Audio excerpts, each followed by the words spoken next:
إلا الله وحده لا شريك له ونشهد أن سيدنا وسندنا وحبيبنا وشفيعنا وإمامنا ومقتدانا ومولانا محمد عبده ورسوله وبارك وسلم تسليما كثيرا كثيرا.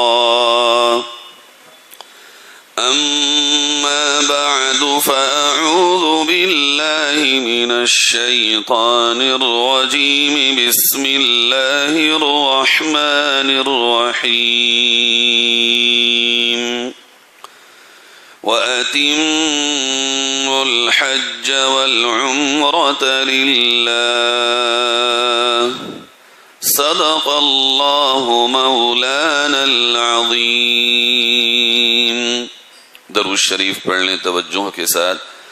اللهم صل على سيدنا وعلى آل سيدنا ومولانا محمد كما صليت على إبراهيم وعلى آل إبراهيم إنك حميد مجيد. اللهم بارك على محمد وعلى آل محمد كما باركت على إبراهيم وعلى آل إبراهيم إنك حميد مجيد. دنیا میں نہیں کچھ بھی ہنسی تیری برابر، دنیا میں نہیں کچھ بھی ہنسی تیرے برابر، ہے کتنی کشش خانہ کعبہ تیرے اندر. اے شائق دیدار تیرا سارا زمانہ، ہے شائق دیدار تیرا سارا زمانہ، ہے تیری بدولت سجدوں کا ٹھکانہ. رخ تیری طرف کر کے ہی جھکتا ہے سر، ہے کتنی کشش خانہ کعبہ تیرے اندر. پڑھتے ہی نظر تجھ پر ابل آتے ہیں آنسو، پڑھتے ہی نظر تجھ پر ابل آتے ہیں آنسو. روکے نہیں رکتے نکل آتے ہیں آنسو. ملتا ہے سکون تیری چوکھٹ کو پکڑ کر، ہے کتنی کشش خانہ کعبہ تیرے اندر. ان لاکھوں دیوانوں کا ذرا دیکھ تو عالم، لبیک زبانوں پر ہے اور آنکھیں ہیں پرنم. باندھے ہوئے احرام لگاتے ہیں تیرے چکر، ہے کتنی کشش خانہ کعبہ تیرے اندر. یہ جھوم کر چلتی ہوئی نورانی ہوائیں، ہر سمت ہیں چھائی ہوئی رحمت کی گھٹائیں. میزاب سے رحمت کے برسنے کا یہ منظر، ہے کتنی کشش خانہ کعبہ تیرے اندر. یہ وقت تہجد ہے تو رونق ہے بلا کی، موجود ہیں سب ناری ہو نوری ہو کہ خاکی.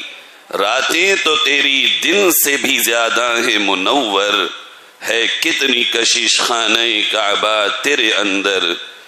ایک شور ہے توحید کے نغموں کا فضا میں، مقبول تجھے دیکھ کے ہوتی ہیں دعائیں. ایک سجدہ تیرے فرش پہ لاکھ برابر، ہے کتنی کشش خانہ کعبہ تیرے اندر.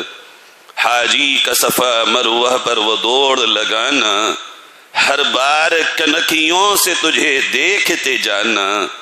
لگتا ہے وہاں سے تیرا رخ اور حسین تر ہے کتنی کشش خانہ کعبہ تیرے اندر، وقتوں پر جماعت کھڑی ہو جاتی ہے اس دم، ان آنکھوں نے دیکھا ہے تیرا وہ بھی تو عالم، کرتا ہے طواف آ کے ابابیلوں کا لشکر، ہے کتنی کشش خانہ کعبہ تیرے اندر۔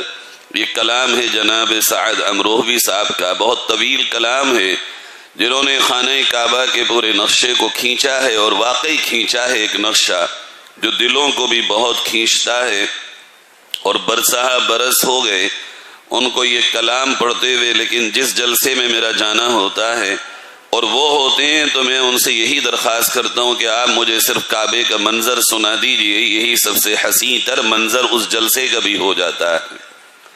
اللہ کے مہمانوں، آپ کا سفر اب قریب سے قریب تر ہوتا چلا جا رہا ہے، اور الحمدللہ آپ حضرات پوری محنت کے ساتھ تیاری بھی کر رہے ہیں، یہاں یہ ٹریننگ بھی لے رہے ہیں اور سیکھ بھی رہے ہیں، تاکہ بہتر سے بہتر طریقے پہ آپ کا یہ سفر مکمل ہو اور اللہ تعالیٰ کے احکام آپ بہتر سے بہتر طریقے پر بجا لائیں۔ چند تمہیدی باتیں ہیں، تمام بہنیں اور بھائی جو اللہ کے مہمان بنے ہیں، یہ تو جب حج کا کور نمبر آ گیا آپ کا، تبھی سے آپ کی کیٹیگری ضیوف الرحمن ہو گئی، اللہ کے مہمان۔ پتہ ہے آپ کا لقب کیا ہے اب؟ اللہ کے مہمان۔ اب سب سے بڑا نام ہے اللہ کا مہمان۔ مہمان کی قدر میزبان کے اعتبار سے ہوتی ہے کہ میں کس کے گھر جا رہا ہوں۔ کوئی انسان منسٹر کے گھر جائے تو فخر سے کہتا منسٹر کے گھر جا رہا ہوں، وہی ہے آج میرا کھانا، وہی ہے آج میرا ناشتہ، آج میں وہاں رکوں گا۔ آپ کائنات کے مالک، سارے جہان کے آقا، اللہ رب ذوالجلال کے مہمان بن چکے ہیں۔ اللہ آپ کو وہ پورے درجات نصیب فرمائے جو اللہ کے مہمان کو اللہ تعالیٰ عطا فرماتا ہے۔ بنیادی بات یاد رکھیے، اللہ تعالیٰ نے قرآن پاک میں سورۃ البقرہ میں آیت نمبر 196 میں ایک بات بیان فرمائی، ارشاد فرمایا وَأَتِمُّ الْحَجَّ وَالْعُمْرَةَ لِلَّهِ، حج اور عمرہ صرف اللہ کے لیے کرو، حج اور عمرہ صرف اللہ کے لیے کرو۔ یہ بات وہ بنیاد ہے کہ یہ جتنی ہمارے دلوں میں بیٹھ جائے گی کہ حج اور عمرہ صرف اللہ کے لیے کرو، چونکہ جا بھی تو اللہ کے گھر رہے ہیں، مان بھی تو اللہ کی رہے ہیں۔ اگر ہم نے اس میں اللہ کے علاوہ دکھاوے کو یا کسی اور غرض کو شامل کر لیا تو پھر وہ جو ہمیں ملنا تھا ہم اس سے محروم ہو جاتے ہیں۔ تو اپنی بنیاد کو ہم پھر سے جب آج پورے سفر کو دہرا رہے ہیں تو ہم ایک ایک چیز کو کوشش کریں گے مختصراً آ جائے، تو ہمیں پھر سے اپنا جائزہ لینا ہے اور اپنے دل کو ٹٹولنا ہے اور دل کا امتحان لینا ہے کہ ہمارے دل میں اس سفر سے مراد کیا ہے۔ ہمیں اللہ کے حکم پر عمل کرنا ہے۔ اللہ کے نبی پیارے آقا حضرت محمد مصطفیٰ صلی اللہ علیہ وسلم نے فرمایا اسلام کی بنیاد 5 چیزوں پر ہے۔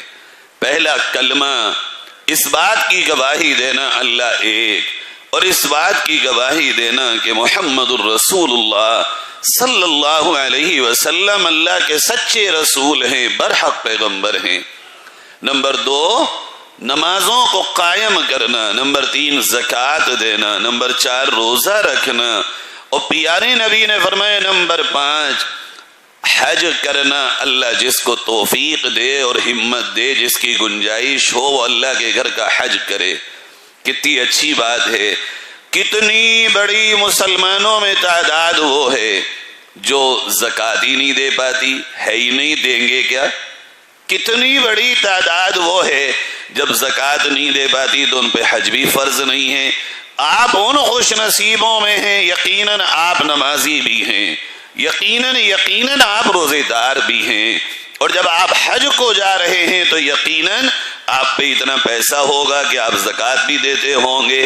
اور رہی اب آخری بنیاد، پیارے نبی نے جن 5 بنیادوں کو اسلام کا قرار دیا، اللہ نے آپ سے 5ویں بنیاد بھی پوری کرانے کے لیے فیصلہ کر دیا۔ یہ چھوٹی بات ہے، کسی ایمان والے مرد اور عورت کو اگر 5 بنیادوں پہ عمل کی توفیق ہو جائے، بڑا خوش نصیب ہے وہ۔ تو یہاں اپنے دل کو ٹٹول لیں، کھنگال لیں، اپنا خود سے الٹرا ساؤنڈ MRI اور فل باڈی اسکین کر لیں کہ ہمارے دل میں کیا ہے، آخر ہمارے دل میں کوئی اور غرض تو نہیں آ رہی ہے، ہمارے دل میں کوئی اور بات تو نہیں ہے۔ ہمارا معاملہ صرف اللہ سے ہو کہ اللہ کی خاطر اس کو راضی کرنے کے لیے حج کر رہے ہیں۔ کیا ہے یہ حج؟ اللہ رب العزت نے اس حج کے لیے جو آیت میں نے پڑھی ہے، اسی میں رب تعالیٰ نے ایک بہت اہم بات بیان کی، کیسے کریں گے حج۔ فرمایا الحج اشہر معلومات فمن فرض فیہن الحج فلا رفث ولا فسوق ولا جدال فی الحج۔ حج کے مہینے متعین ہیں، آپ چاہیں کہ 4 مہینے بعد حج کر لیں، عرفات میں چلے جائیں، مگر حج تو نہیں ہوگا۔ جو وقت اللہ نے طے کر دیا اسی وقت میں حج ہوگا، جو ٹائم اللہ نے متعین کر دیا اسی ٹائم پہ حج ہوگا، جو دن طے ہے اسی دن میں حج ہوگا۔ آپ جا کے اس دن کے علاوہ عرفات میں 4 مہینے تک دن و رات پڑے رہیں، حج تو نہیں ہوگا۔ تو یہ بتایا اللہ نے حج کا مہینہ بھی متعین ہے، اور تفسیر لکھی علماء نے حج کا دن بھی متعین ہے، مقام بھی متعین ہے۔ کیا کریں حج میں؟ 3 کام اللہ رب العزت نے بتائے ہیں، یہ 3 کام ہمیں نہیں کرنے ہیں۔ اگر یہ 3 کام ہم نہ کریں تو ہمارا حج 1 نمبر کا حج ہوگا۔ نمبر 1 فلا رفث، ہم احرام کی حالت میں خاتون سے، یعنی جو ہماری زوجہ ہے، اس سے ملاقات نہیں کریں گے۔ ملاقات سے مطلب آپ سمجھتے ہیں، میں احتیاط کا جملہ بول رہا ہوں۔ رفث، آپ ملاقات نہیں کریں گے، ولا فسوق، اور آپ حج کے سفر میں کوئی اللہ کی نافرمانی نہیں کریں گے، گناہ نہیں کریں گے۔ نیکی کرنے سے زیادہ توجہ اس بات پر رکھنی ہے، میں بہت بڑا جملہ کہہ رہا ہوں آپ سے، نیکی کرنے سے زیادہ اس بات پر توجہ رکھنی ہے کہ اس سفر میں گناہ نہ ہو۔ یہ اللہ کا حکم ہے، لا فسوق، تمہیں گناہ نہیں کرنا ہے، اس سفر میں گناہوں سے بچنا ہے، اللہ کی نافرمانیوں سے بچنا ہے، کوئی گناہ ہم سے ہو نہ جائے۔ اور اگر بھول چوک میں کوئی گناہ ہو بھی جائے، فوراً اللہ سے توبہ کر لیں، اللہ تیرے مہمان، غلطی ہو گئی معاف کر دے، مگر جان بوجھ کے گناہ نہ کریں۔ خاص طور پر نہ غیبت کا گناہ کریں، نہ ہی نمازوں کے چھوڑنے کا گناہ کریں، نہ ہی ایک دوسرے سے کوئی اور ہمیں گناہ کا ارتکاب کریں۔ ہر گناہ سے بچنے کی پورے سفر میں جتنی ہم میں ہمت ہے اس سے بھی زیادہ کوشش کریں۔ 2 چیزیں ہو گئیں 1 نمبر کا حج کرنے کے لیے قرآن کے مطابق۔ فرمائے نمبر 1 ملاقات نہیں کرنی ہے احرام کی حالت میں، پورے سفر میں نہیں، جب احرام میں ہوں گے تب۔ اور نمبر 2 گناہ نہیں کرنا ہے۔ نمبر 3 اللہ جانتا ہے نا اس کے بندے کیسے ہیں اور کیا ان کی فطرت ہے اور کیا ان کی ہیبٹ ہے۔ اللہ سے زیادہ کون جانتا ہمیں؟ وہ ہمارا خالق ہے، بنانے والا ہے، وہ ماں کے پیٹ میں پالنے والا ہے، وہ اس سے کون سی چیز ہماری چھپی ہے، وہ تو ہماری فطرتوں سے واقف ہے۔ فرمایا اللہ نے تیسری بات ولا جدال، میرے حاجیوں بندو، میرے وہ بندو جو میرے مہمان بن کے میرے گھر آ رہے ہو، دیکھو ایک بات یاد رکھنا، جھگڑا مت کرنا۔ اللہ جانتا ہے بھی نبی کے امتی ہیں، جھگڑا بھی کر بیٹھیں گے، ان کا کچھ نہیں پتا کب پارا ہائی ہو جائے، ذرا سی بات پہ ان کی ناک پہ غصہ بیٹھ جائے، پتہ کچھ نہیں ہے۔ اللہ نے اس لیے شرط لگا دی لا جدال فی الحج، اے میرے بندو جب میرے گھر آ رہے ہو تو جھگڑا مت کرنا اس سفر میں، اگر جھگڑا کرو گے تمہارا حج کی کوالٹی کم ہو جائے گی۔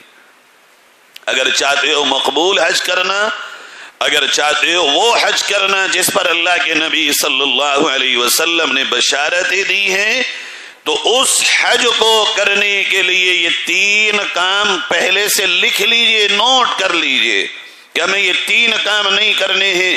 کیا کرنا ہے یہ بتائیں گے، لیکن اللہ کا دستور اور نظام اور سنت یہ ہے، اللہ پہلے لا سے شروع کرتا ہے بات کو، لا الہ، لا سے شروع ہوئی نا، لا کے معنی نہیں، لا سے شروع ہوتی ہے، لا کوئی نہیں، الہ معبود الا اللہ، پہلے نکالو پھر ڈالو، ڈلے ڈلائے پہ اگر مال ڈالو گے تو سمجھ نہیں آتی بات۔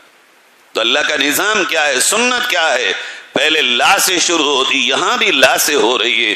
بات جب حد کی شروع ہوئی دوسرے پارے کے 8ویں رکوع میں، اللہ نے پہلے لا سے شروع کی، لا رفث لا فسوق لا جدال، جھگڑا نہیں، گناہ نہیں، ملاقات نہیں، یہ حج کا احرام ہے۔ میرے بھائی ایک احرام وہ ہے جو ہم چادروں کی شکل میں پہنتے ہیں، ایک احرام وہ ہے جو ہم دل کو پہناتے ہیں، تقوی کا احرام۔ یہ چادروں کا احرام تو حج کر کے اتر جاتا ہے، مگر وہ احرام جو دل کو پہنایا ہے ہم نے ان 3 چیزوں سے، جھگڑا نہیں، گناہ نہیں، یہ احرام تو موت تک نہیں کھلے گا۔ یہ احرام جو دل کا احرام ہے یہ موت تک ہم نے باندھا ہے۔ پیارے نبی حضرت محمد مصطفیٰ صلی اللہ علیہ وسلم نے بخاری شریف کی حدیث 1521 نمبر کی، میرے آپ کے نبی نے فرمایا من حج للہ فلم یرفث ولم یفسق رجع کیوم ولدتہ امہ۔ میرا وہ امتی بیٹی اور بیٹا، چونکہ نبی کے سب بیٹی بیٹا ہیں، ہم سب نبی کی روحانی اولاد ہیں، ہم سب نبی کے لیے مانند ولد اور مانند بنت ہیں، وہ ہمارے روحانی اور ہمارے سب کچھ کائنات میں اللہ کے بعد اگر کوئی ہیں تو ہمارے آقا حضرت محمد صلی اللہ علیہ وسلم۔ تو نبی کیا فرما رہے ہیں، اے میری امتی مرد اور عورت سنو، جو اللہ کے لیے حج کرے اس حالت میں نہ وہ رفث کرے نہ وہ گناہ کرے، رجع جب وہ حج کر کے لوٹے گا، رجع جب وہ حج کر کے لوٹے گا کہ یوم ولدتہ امہ، ایسے اپنے گھر لوٹے گا جیسے آج ہی اس کی ماں نے اسے پیدا کیا ہو گناہوں سے پاک۔ کب؟ جب وہ حج میں یہ کام نہ کرے، تینوں لا پہ عمل کر لو، یہ لا یاد رکھنا، لا جھگڑا لا، گناہ لا، ملاقات احرام کی حالت میں لا، یہ لا اگر یاد رہا تمہیں، لا سے شیطان کے لات لگتی ہے، لا سے گناہوں پہ لات لگتی ہے، لا سے اللہ کی نافرمانی کو دھکا لگتا ہے۔ جب لا شروع ہوتا ہے تو اللہ ہی اللہ اس کے بعد آتا ہے اور اللہ کے نبی کی شریعت آتی ہے۔ یہ چھوٹی موٹی بشارت نہیں ہے کہ اللہ کے نبی صلی اللہ علیہ وسلم فرما دیں رجع جب تو لوٹے گا کیوم ولدتہ امہ، اس حالت میں لوٹے گا کہ تو ایسا ہوگا جیسے آج تجھے ماں کے پیٹ نے جنا ہو۔ اچھا یہاں ایک بات میں کہتا ہوں عام طور پہ، اور یہ میں بڑی ہمت کے ساتھ کہتا ہوں، میرے آقا فرما رہے ماں نے جنا ہو، تو ماں جب ماں کے پیٹ سے کوئی بچہ یا بچی پیدا ہوتی ہے تو گناہ تو کوئی بھی نہیں ہوتا۔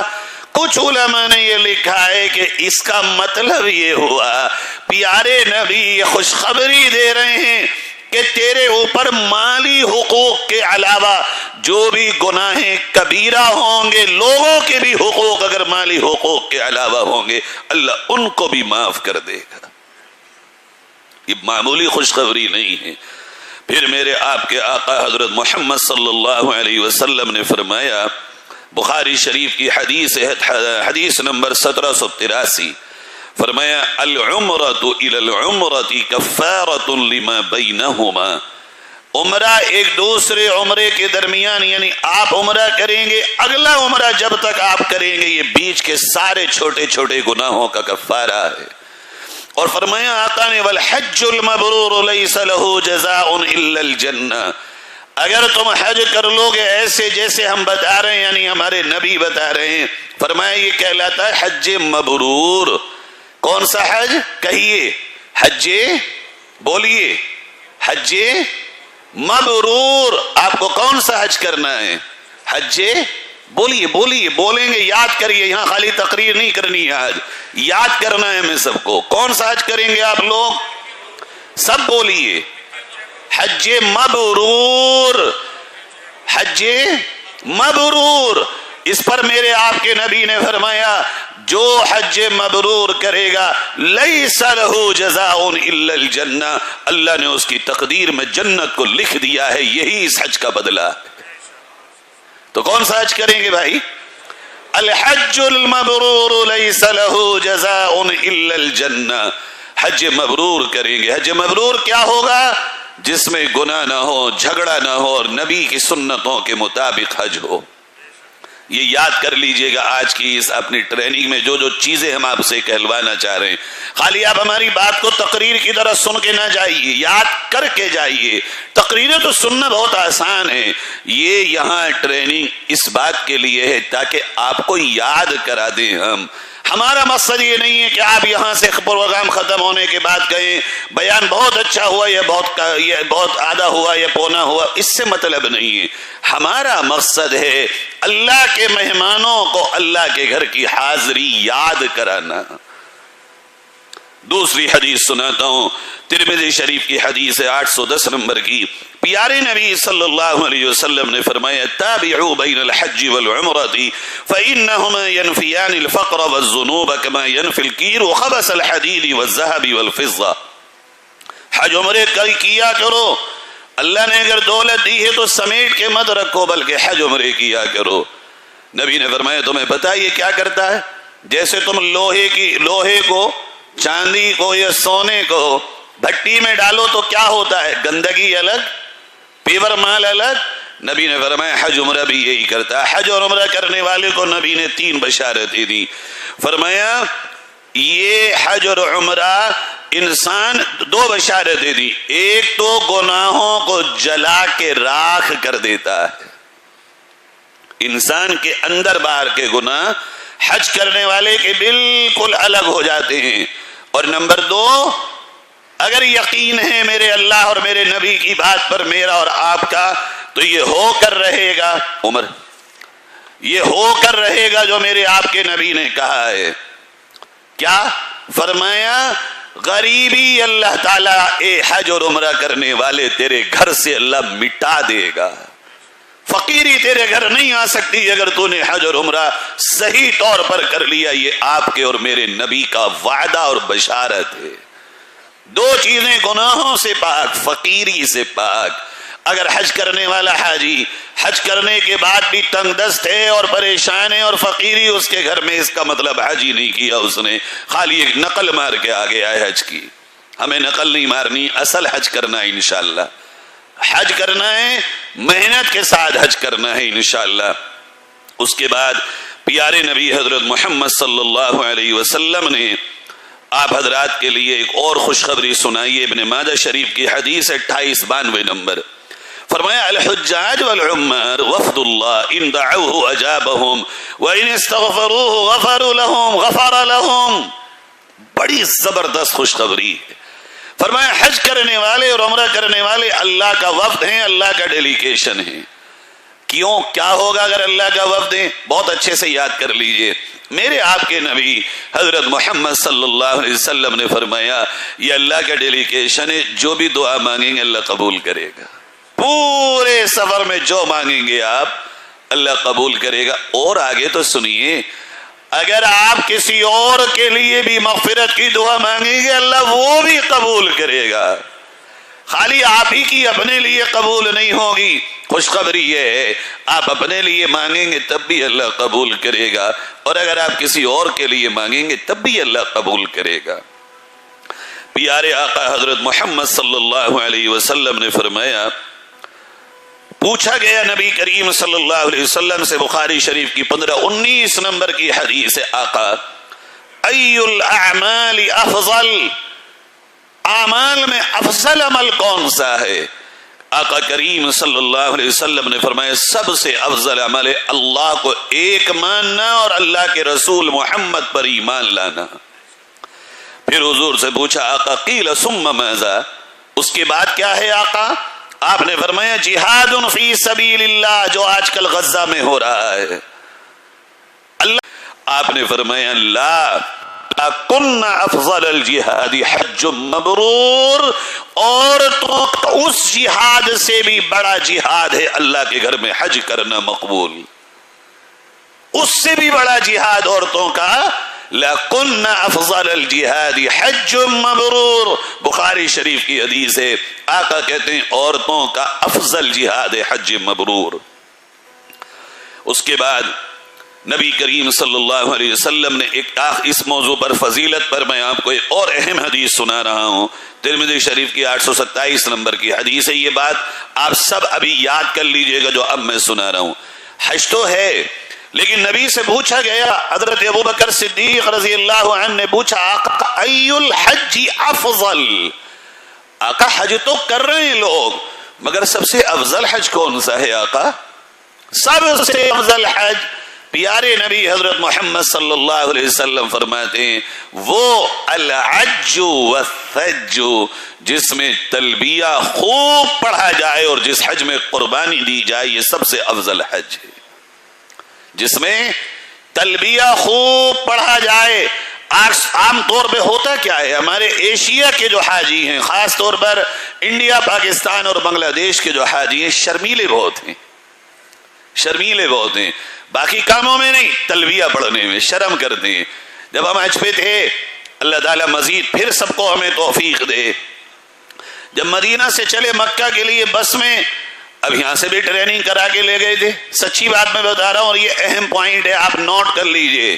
تلبیہ ہم نے بس میں مائک دیا لوگوں کو، ہم نے کہا سب کو آنا پڑے گا، سب کہلوائیں گے 3 بار، 4 سے 5 گھنٹے کا سفر ہے. اب جس کو اٹھائیں وہ پیچھے کو ہٹے، جس کو اٹھائیں وہ پیچھے کو ہٹے. ہم نے تو یہاں پہ یہ بتایا تھا سب سے افضل حج وہ ہے جس میں سب سے زیادہ تلبیہ ہو. اب وہاں پیچھے کو ہٹے، ہم نے کب پکڑ کے زبردستی لانا، کہلوانا پڑے گا، اب کہنا پڑے گا.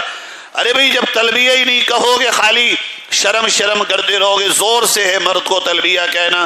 جب یہیں شرم نہیں ٹوٹے گی تو وہاں کیا ٹوٹے گی؟ یا آپ یقین کریں عادی بس وہ تھی جس میں لوگوں سے بڑی مشکل سے ہم نے تلبیہ کہلوایا مگر انہوں نے غلط کہا. آپ کو یہ تو یاد ہے کہ بیگ پہ نمبر لکھا جائے گا، آپ کو یہ تو یاد ہے کہ ہری مرچ اور لال مرچ اور ہلدی اور صابن اور نمک اور چاول اور دال اور اچار اور گھی، یہ سارا سامان لے کے جایا جائے گا. مگر حج کا گھی تو تلبیہ ہے، جو حج کا کام ہے تلبیہ. کیا آپ میں سے سب حاجی بھائی بہنوں نے اپنے گھر میں اس کی مشق کی ہے، پریکٹس کی ہے؟ اگر نہیں کی ہے تو ابھی وقت ہے، خوب کریے. ہم نے تو کئی گھروں میں یہ دیکھا جب گھروں میں لوگوں نے پریکٹس کی تو بچوں کو بھی یاد ہو گیا. جب گھر کے ماحول میں کوئی چیز آتی ہے تو گھر میں بچوں کو یاد ہو جاتا ہے. آپ جتنے بھائی اور بہن یہاں یاد آئے ہیں اپنے نبی کی بات یاد رکھیے گا. نبی نے کیا فرمایا؟ سب سے افضل حج کون سا ہے؟ جس میں تلبیہ زیادہ سے زیادہ ہو. ہمیں زیادہ سے زیادہ کیا کرنا ہے؟ تلبیہ پڑھنا ہے احرام کی حالت میں. اب یاد ہوگا اور جھجک نہیں ہوگی تبھی تو، اور اگر یاد ہی نہ ہو یا جھجک ہو، شرم ہو تو پڑھے گا ہی کیا آدمی؟ آپ یہ سمجھنا ایک بار پڑھ کے سناؤں گا غلطی تو آئے گی اور کچھ تھوڑی ہوگا. ایک بار اگر غلطی آئے گی تو دوبارہ صحیح بھی تو ہو جائے گی. جو غلط ہی نہیں کرے گا وہ صحیح کیسے کرے گا؟ اس لیے میرے بزرگوں، اللہ کے مہمانوں، ضیوف الرحمن، اپنے حج کو ٹاپ لیول کا حج بنانا ہے انشاءاللہ. تو کیا کرنا ہے؟ تلبیہ پریکٹس کرنا ہے آپ کو یہاں بھی، مگر یہاں سے زیادہ اپنے گھر میں. اس کا طریقہ کیا، عادت کیسے بنائیں ہم؟ اس کا سننا طریقہ یہ ہے، ہر سچویشن کے چینج ہونے پہ تلبیہ پڑھو. ہر سچویشن کے چینج ہونے پہ، حالت کی تبدیلی پر تلبیہ پڑھو. مثلا کھڑے ہو تو پہلے تلبیہ، بیٹھو تو تلبیہ، کسی سے ملو وہاں تو تلبیہ، چلو تو تلبیہ، واپس آؤ تو تلبیہ، یہ سنت ہے۔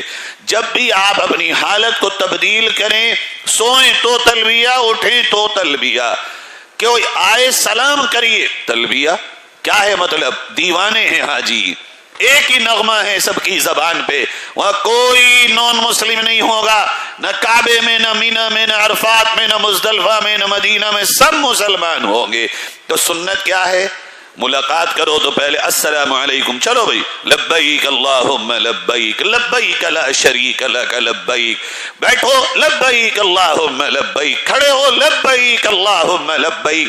جانے اللہ کو کون سا تلبیہ قبول ہو جائے، بس ایک کا کام ہے، ایک قبول ہو جائے۔ ایک مرتبہ ایک اللہ والے حج کر رہے تھے، انہوں نے تلبیہ پڑھا، حرم میں داخل ہو کے لبیک اللہم لبیک، پورا غیب سے آواز آئی لا لبیک ولا سعدیک، تیرا تلبیہ قبول ہی نہیں۔ غیب سے انہیں آواز آئی، اللہ کے ولی تھے، بے ہوش ہو کے گر گئے، اللہ سے توبہ کی، اللہ کیا خطا ہو گئی، یہ آواز کیوں آئی ہے؟ تیرے گھر آ کے کوئی محروم طواف کیا، عمرہ کیا، حج ہوا، خواب میں دیکھا کہ اللہ تعالیٰ نے اس سال سارے حاجیوں کا حج قبول کر لیا۔ پوچھا کیسے؟ کہ ایک اللہ والے کی تڑپ نے اللہ کو راضی کر دیا، وہ جو اس کے کانوں میں آواز پڑی تیرا تلبیہ قبول نہیں ہے، پھر جو اس نے تڑپ کے اللہ سے مانگا، اللہ نے اس کے صدقے میں ساری حاجیوں کے تلبیہ قبول کر دیے۔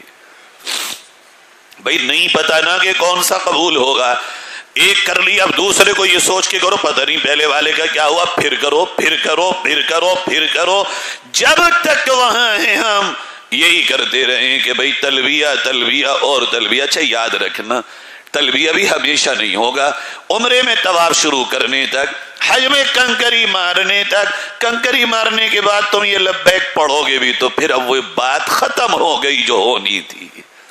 اس کا بھی تھوڑا سا ٹائم ہے، 8، 9 اور 10 میں کنکری مارنے تک 2.25 دن مشکل سے ملتے ہیں، 2.5 دن تلبیہ کے۔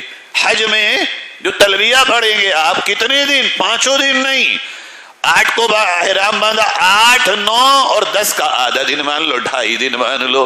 اس 2.5 دن میں ہی لبیک کہہ کے اللہ کے یہاں حج مقبول لکھوانا مجھے آپ کو۔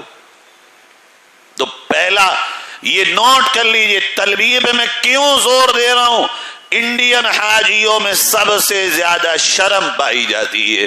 میں یہ احتیاط کے ساتھ کہہ رہا ہوں، کہنا تو کچھ اور جا رہا ہوں، ڈر لگ رہا ہے کہ آپ اللہ کے مہمان ہیں، اس شرم کو دور کریے۔ دوسرا نبی نے فرمایا وَالسَّجُّ، جو قربانی کرے، کیا ہے سج؟ حج تمتع، جو ہم اور آپ کرتے ہیں۔ حج کی 3 قسمیں ہیں نا، حج افراد، حج قران، حج تمتع۔ حج تمتع وہ ہے کہ عمرہ کر کے احرام کھول دو، پھر حج کا دوبارہ احرام باندھو، جو آپ سب کریں گے انشاءاللہ۔ اس موضوع پر آخری بات کرتے ہیں۔ دیکھیے ہوتا کیا ہے، عام طور پہ ایک ہوتا ہے جسم، ایک ہوتی ہے روح، اور ایک ہوتا ہے جسم اور روح سے نکلنے والا عمل۔ 3 ہی چیزیں ہیں نا، ایک ہے جسم، ایک ہے روح، اور ایک ہے روح اور جسم سے نکلنے والا عمل۔ حج کی روح کیا ہے؟ حج کی روح کیا ہے؟ حج کا جسم کیا ہے؟ حج کا نکلنے والا عمل کیا ہے؟ تو میں بہت اچھے سے یاد کریے، حج کی روح ہے توبہ، حج کی روح ہے گناہوں سے سچی توبہ، اور کعبے میں اور عرفات میں بھی جو توبہ نہ کرے تو بھائی پھر تو اللہ ہی جانے، یہ تو وہ مقام ہے جہاں جا کے انسان بکھر جاتا ہے۔ تو حج کی روح ہے سچی توبہ۔ توبہ کسے کہتے ہیں؟ توبہ اسے کہتے ہیں کہ جب آپ عرفات میں جائیں گے تو وہاں آپ دیکھیں گے ساری مخلوق ایک کپڑوں میں ہوگی، جا رہے ہیں، کسی کو کسی کی خبر نہیں ہے۔ یہی میدان محشر ایسے ہی تو ہوگا، قافلے کے قافلے جا رہے ہوں گے، کسی کو کسی کا پتہ ہی نہیں ہوگا۔ تو آپ جب وہاں پہنچیں گے تو آپ کو حشر کا میدان یاد آنا چاہیے کہ حشر میں ایسے ہی جمع ہوں گے، اور جب حشر یاد آ جائے تو فوراً توبہ کر لینا چاہیے۔ توبہ اس طرح کہ ہر گناہ پہ شرمندگی ہو اور آگے نہ کرنے کا پکا ارادہ۔ ایک ہے حج کا جسم، وہ ہے پیارے نبی حضرت محمد صلی اللہ علیہ وسلم کے طریقوں کے مطابق حج کرنا. ایک حج سے نکلنے والا عمل وہ 3 ہیں. سلام کرنا، وہ سب مسلمان ہوں گے، جو بھی سامنے ملے خوب سلام کرنا. نبی نے فرمایا سلام کرو خوب. نمبر 2 کھانا کھلانا. جب آپ عزیزیہ میں جائیں گے اپنے لیے کھائیں تو تھوڑا سا پڑوسی کو بھی بھیج دیجئے سالن، پڑوسی آپ کو بھیج دے. کھانا کھلانا یہ حج کا نکلنے والا عمل ہے. اور نمبر 3 حج کا عمل ہے کہ آپ کلام کو نرم کریں. لین الکلام، غصے سے بات نہ کرنا. اللہ کو اگر ایک ہلکا سا بھی غصہ آ گیا، کسی نے کہا تھا تم وہاں غصے سے بات کرو گے، کسی سے ذرا سوچ کے دیکھیو، اللہ کو ہلکا سا بھی غصہ تم پہ آ گیا تو کیا ہوگا؟ 1 سیکنڈ میں حج ادھر سے ادھر ہو جائے گا. تو تم اپنی زبان کو کیا کرنا؟ نرم رکھنا، تیز مت کرنا. ایک حج کی قبولیت کی علامت اپنا چیک اپ کرتے رہنا کہ عمرہ کر لیا، ذرا یہ کہاں پہنچے ہم. ارے بھائی دکاندار کیا کرتا ہے، کاشتکار کیا کرتا ہے، دانا ڈالا نکلی نہیں نکلی اس میں کلہ. دکاندار بیٹھتا ہے گاہک آیا یا نہیں آیا، کلہ نکل گیا تو پودا بڑھا نہیں بڑھا، پانی کب لگانا ہے، کھاد کب ڈالنا ہے. دکاندار دیکھتا ہے سامان کتنا ہے میرے پاس، لانا کب ہے. چیک کرنا یہ کامیابی کی علامت ہے. جب عمرہ کرو تو چیک کرو، پھر چیک کرو، پھر چیک کرو. فرمایا قبولیت کی علامت یہ ہے تیرا سفر بندہ مومن بندہ اے مومنہ خاتون قبول ہے اگر تیرا یقین بدلنے لگے. کیسے؟ مثلا تیرا ذہن اب اللہ کے بندوں سے ہٹ کے اللہ پر آنے لگے.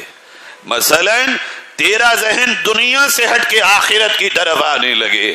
مثلا اے اللہ کے مہمان تمہارا ذہن اسباب سے زیادہ اللہ کی طاقت پر ہو جائے کہ وہ ہے یقین اللہ پر مضبوط ہونا شروع ہو جائے. یہ قبولیت کی علامت ہے. نمبر 2 زندگی بدل جائے. زندگی بدل جائے کیسے؟ دنیاوی طور طریقوں میں پھنسنے کے بجائے اب دل میں وہ لے کے آؤں گا جو زندگی بھر نبی کے طریقوں پہ عمل کروں گا. نمبر 3 مقصد بدل جائے. مقصد کیا ہے؟ اللہ کے دین کا داعی بننا. ہر وقت مجھے ایک فکر ہو کہ میرے اللہ کا دین دنیا کے ایک ایک گھر میں مجھے پہنچانا ہے. یہ مقصد حج ہے. اب آئیے ہم شروع کرتے ہیں. اتنی لمبی تفصیل اور تمہید کے بعد ہمیں گھر سے روانہ ہونا ہے. جب آپ گھر سے روانہ ہوں گے مجھے امید ہے جو باتیں میں نے بتائی ہیں آپ حضرات کی سمجھ آئی ہوں گی اور آپ نے یاد بھی کی ہوں گی. خلاصے کے طور پہ پھر میں آپ سب کو ساتھ لے کے ریپیٹ کراتا ہوں. نمبر 1 حج کس کے لیے کرنا ہے بھائی؟ حج کس کے لیے کرنا ہے؟ زور سے بول لیجئے، سب بولیے. ایک اللہ کو راضی کرنے کے لیے. کس کے لیے کرنا ہے؟ نمبر 2 کیسے کرنا ہے؟ لا کے ساتھ. لا فسوق، جھگڑا نہیں، گناہ نہیں. احرام کی حالت میں احرام کی پابندیاں اپنے قریب نہیں، لا کے ساتھ. نمبر 2 کیسے کرنا ہے؟ اللہ کے مہمان بن کے مہمانیت کا خیال. نمبر 4 تلبیہ. تلبیہ جہاں اٹھنا بیٹھنا ہو کیا کریں گے؟ تلبیہ. یاد ہو گیا آپ لوگوں کو؟ ویسے 4 ہفتے ہو گئے. یاد ہو گیا آپ سب کو؟ ذرا بتائیے کس کو یاد ہو گیا؟ پکا والا میں اٹھا کے کہلواؤں گا ابھی. اچھا ٹھیک ہے، ماشاءاللہ. اب آئیے ہم چلتے ہیں گھر پہ. جب آپ گھر سے روانہ ہوں گے سنت طریقہ یہ ہے کہ آپ گھر سے نکلنے سے پہلے اس مبارک سفر پہ نہا لیں. نہا لیں مگر کائے سے؟ پانی سے، بریانی کے کھانے اور قورمے روٹی سے نہیں. یہ جو بارات چلتی ہے ہمارے یہاں کھانوں کی، یہ نہیں. عمل ہوا نہیں، یہ تو ایسے ہو گیا بغیر نکاح کے حساب. نکاح پرسوں کو ہے، بارات آج ہی کھانا کھا رہی ہے. حج ہوا نہیں ہے، کھانے چل رہی ہے. کون سا کھانا ہے؟ آنے کے بعد شکرانے کے طور پہ تو سمجھ میں آتا ہے کہ بھی اللہ کا شکر ادا کریں گے، شکرانے کا کھانا ہے یہ. ابھی شکرانہ کا ابھی تو بسم اللہ نہیں ہوئی اور کھانے چل رہے ہیں، لفافے چل رہے ہیں. اب وہ جو لفافے تمہاری جیب میں آئے ہیں، پتہ اس میں کسی کے حرام کی آمدنی کا لفافہ ہو، وہی لے کے چل دو گے تو کیا کیا کرنا ہے؟ غسل کرنا ہے گھر پہ سنت طریقہ، پھر ہمیں کپڑے پہننا ہے، خوشبو لگانا ہے، اور پھر اپنے محلے کی مسجد میں جا کے 2 رکعت صلاۃ السفر، سفر کی 2 رکعت پڑھنا ہے۔ نکلنے سے پہلے کیا کرنا ہے؟ 2 رکعت سفر کی پڑھنا ہے، سفر کی نیت سے 2 رکعت۔ پھر ہمیں اپنی سواری میں بیٹھ کے سفر کی دعا پڑھنی ہے۔ سفر کی دعا یاد ہے آپ لوگوں کو؟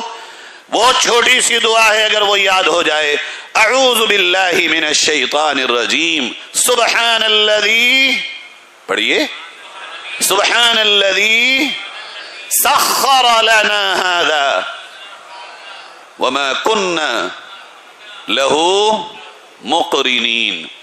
ابھی پکی یاد نہیں ہے آپ لوگوں کو، تھوڑے سے بھائی حاجیوں کو یاد ہے پکی والی، سب پکی یاد کر لینا۔ یہ دعا پڑھنے کے بعد اللہ کی امان میں بندہ آ جاتا ہے، اللہ کی حفاظت میں آ جاتا ہے۔ یہ دعا پڑھ لیں اور پھر نکلنے سے پہلے کچھ نہ کچھ صدقہ کر دیں۔ اب چونکہ آپ کا سفر اس بار سیدھا مکہ معظمہ ہو رہا ہے جدہ ہوتے ہوئے، اب آپ کو یہ کرنا ہے، 2 باتیں بہت دھیان سے سنیے۔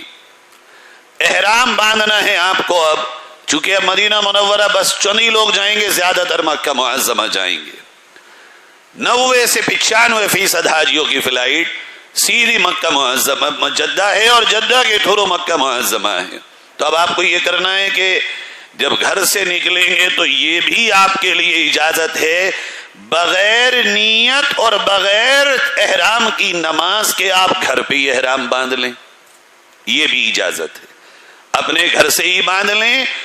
لیکن ہم اس کا مشورہ نہیں دیں گے کہ آپ گھر سے باندھیں، چونکہ دہلی ابھی دور ہے۔ دوسرا آپ کے لیے سب سے بہتر طریقہ یہ ہے کہ آپ دہلی ایئرپورٹ پہ جائیں، وہاں حاجی بہت سارے ہوتے ہیں، اور آپ کے بیچ میں بھی لوگ ہوں گے جن کو معلومات اچھی ہوتی ہے۔ آپ ایئرپورٹ پہ جائیں، غسل آپ نے گھر کر لیا تھا، وہاں مسجد بنی ہوئی ہے پریئر روم کے نام سے، پریئر روم کے نام سے آپ وہاں جائیے، اپنے کپڑے نکال کے بیگ میں رکھ کے احرام پہن لیجئے۔ احرام کی چادریں آپ نے باندھنے کا طریقہ بھی سیکھ لیا ہے، تو احرام کی چادریں پہن کے سر ڈھک کے آپ کو 2 رکعت نماز پڑھنی ہے۔ یہ نماز نہ واجب ہے نہ فرض ہے، بلکہ سنت ہے، مستحب کہہ سکتے ہیں، سنت کہہ سکتے ہیں۔ لیکن یاد رکھیں، اگر عصر کے بعد کا وقت ہو تو نماز نہیں پڑھنی ہے، یا فجر کے بعد کا وقت ہو تو نماز نہیں پڑھنی ہے، یا تو فجر سے پہلے پڑھ لیں یا عصر سے پہلے پڑھ لیں، عصر کے بعد یہ 2 رکعت نماز آپ نہ پڑھیں۔ اپنا احرام دلی پہ باندھیں، سر ڈھک کے، اگر یہ عصر کے بعد کا وقت نہ ہو تو آپ سر ڈھک کر کے 2 رکعت نماز پڑھیں، اور نماز پڑھنے کے بعد وہ جب سلام پھیریں گے تو اب آپ کو عمرے کی نیت کرنی ہے۔ دلی ایئرپورٹ پر عمرے کی نیت کرنی ہے۔ نیت کیا ہے عمرے کی؟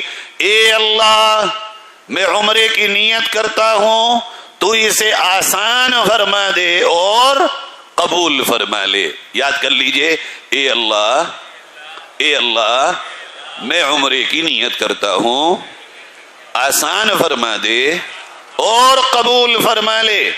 پھر کہیے، اے اللہ، میں عمرے کی نیت کرتا ہوں، تو اسے آسان فرما دے اور قبول فرما لے۔ پھر کہیے ایک بار عمرے کی نیت، اے اللہ، میں عمرے کی نیت کرتا ہوں، تو اسے آسان فرما دے اور قبول فرما لے۔ یہ عمرے کی نیت یاد ہو گئی انشاءاللہ۔ اب اس کے فوراً بعد واجب ہے تلبیہ کا کہنا، اپنے اپنے آپ کہیں گے، یہاں گروپ تو ہوگا نہیں۔ 1 بار واجب، 3 بار سنت۔ لہذا ہمارا یہاں مشورہ یہ ہوتا ہے، نبی کی کوئی سنت جان بوجھ کے مت چھوڑو، الا کہ کوئی مجبوری ہو تو سنت پہ عمل کریں گے انشاءاللہ، نیت کریں گے اور فوراً تلبیہ پڑھیں گے، اور اپنے سر سے اس کپڑے کو فوراً اتار دیں گے، نیت کرنے سے پہلے ہی اتار دیں گے، 3 بار تلبیہ پڑھیں گے۔ اب آپ الاحرام کی حالت میں آ گئے، یہ عمرے کا احرام ہے۔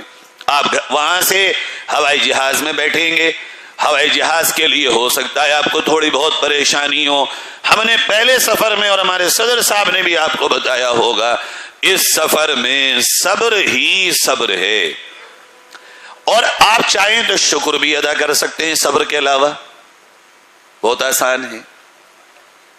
خود کو دیکھیں اور سفر کو دیکھیں تو شکر ہی نکلے گا.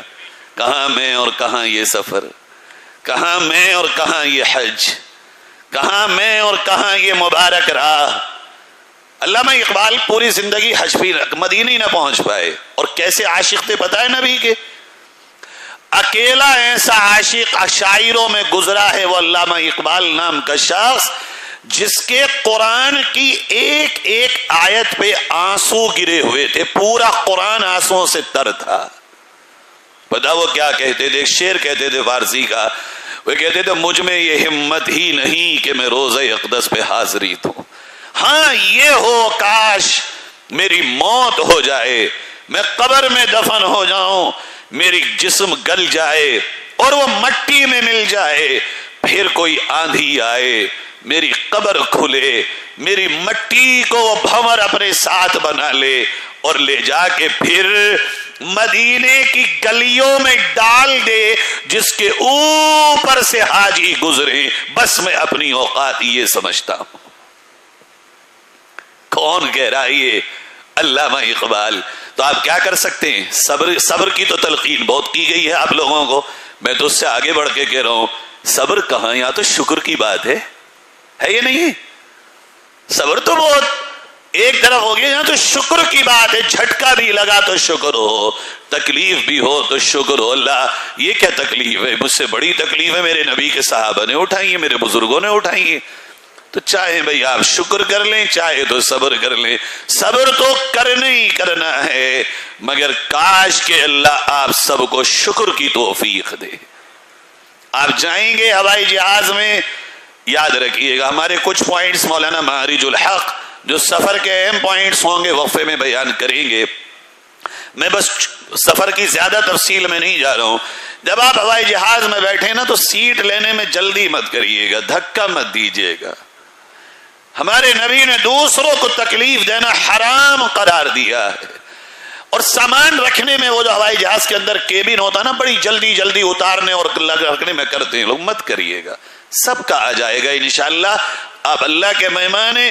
یاد رکھیں جو جلدی کرے گا اللہ اس کا کام اس پہ ڈال دے گا، جو آرام سے کرے گا اس کا کام اللہ اپنے آپ کرا دے گا. دوسروں کو آگے بڑھانے کی کوشش کریے. خاص طور پہ بزرگوں کو بیٹھ جائیے. جب آپ کے پاس جگہ مل جائے بیٹھنے کے بعد کیا کرنا ہے؟ عام طور پہ آپ کی فلائٹ میں ہو سکتا ہے ملک کے اور لوگ بھی ہوں، ایک بڑا شوق ہے.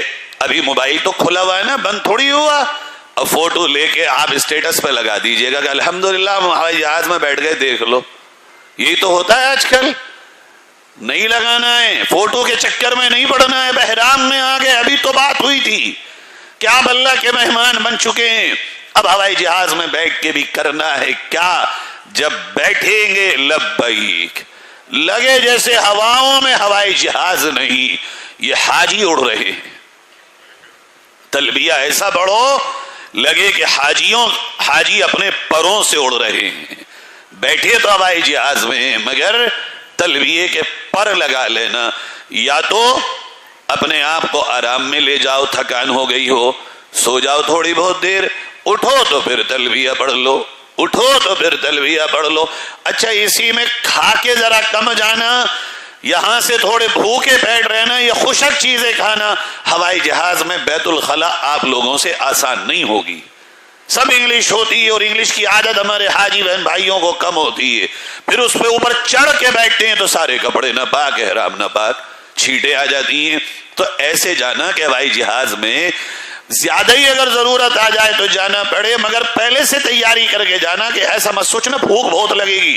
ہوائی جہاز میں بھی کھانے کو ملتا ہے، اس کی تفصیل ابھی بتائیں گے مولانا کہ کیسے کیا کھایا جائے گا اور اس میں کیا چیز استعمال کی جائے گی. غرض یہ کہ آپ چلیں گے اور جدہ پہنچ جائیں گے. جدہ یہ وہ سمندر کا ساحل ہے جہاں ایئرپورٹ ہے، وہاں آپ اتریں گے. وقفہ کس وقت لینا؟ 10 منٹ بعد وقفہ کر لیتے ہیں. عمرہ پورا کرا دیں یا مکہ تک پہنچ جائیں بس. اب آپ کو جدہ ایئرپورٹ پر اتر جانا ہے. اترنے کے بعد اس کی بھی تفصیل مولانا بتائیں گے کہ وہاں پہ کیسے آپ کو سامان لینا ہے. آپ بیٹھ جائیں گے بس میں. جب وہاں اتریں گے تو ایک دعا پڑھ لینا اترتے ہوئے، ربی انزلنی، ربی انزلنی منزلا مبارکا وأنت خير المنزلين رب أنزلني منزلا مباركا وأنت خير المنزلين رب أنزلني منزلا. زور سے کہیے نا, آج تو کھانا کھایا ہے. رب انزلنی منزلا مبارکا وانت خیر المنزلین. اس کا ترجمہ, اے رب میرا اترنا مبارک اترنا بنا دے.